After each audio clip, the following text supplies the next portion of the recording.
सगळ्यालाच वाटतं की आपण एक शहरात जावं आणि शहरात जाऊन चांगली नोकरी लागावी आणि मोठं व्हावं. पण असं काही नाही की शहरात जाऊनच आपल्याला मोठं होऊ शकतो.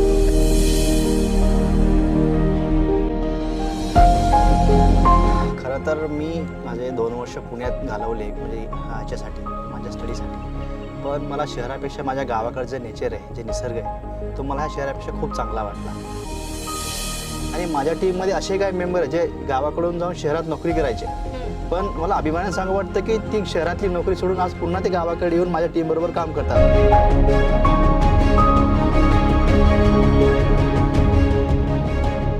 असं लक्षात आलं की यार आपल्याला जे रंगवगैरे जेवण बघता येत नाहीत, म्हणून असं ठरवलं की आपण एक दुर्बीण घ्यायची. पण यावेळेस घरची परिस्थिती खूप हालाकीची होती. अग्निपंख नाव जे दिलंस ना तू, ते एवढं ॲप्ट आहे एकतर. पण हे नाव द्यायचं आधीपासून ठरवलेलं का नाही. कसं दिलं? मी 2006-07 साली अग्निपंख टीम बनवली. असं नवल सांगतो की ज्यांनी खूप त्रास दिला त्यांचे याच पॉईंट आहेत. तर खूप सारं पिकनिक सारखं इकडे होऊ नये, म्हणजे कमर्शियलपणा ह्या जागेला जास्त येऊ नये. क्लायमेट चेंजचा परिणाम नक्कीच पक्ष्यांवरती होतो. ॲक्सिडेंट तर आहे, याच्यामध्ये रिस्क आहे, पण कसं म्हणतात की त्या वेडापुढे हे सगळं काही साजे म्हणजे कमीच आहे. प्रत्येकाच्या आयुष्यामध्ये प्रत्येकाला एक काही ना काही आवड असते.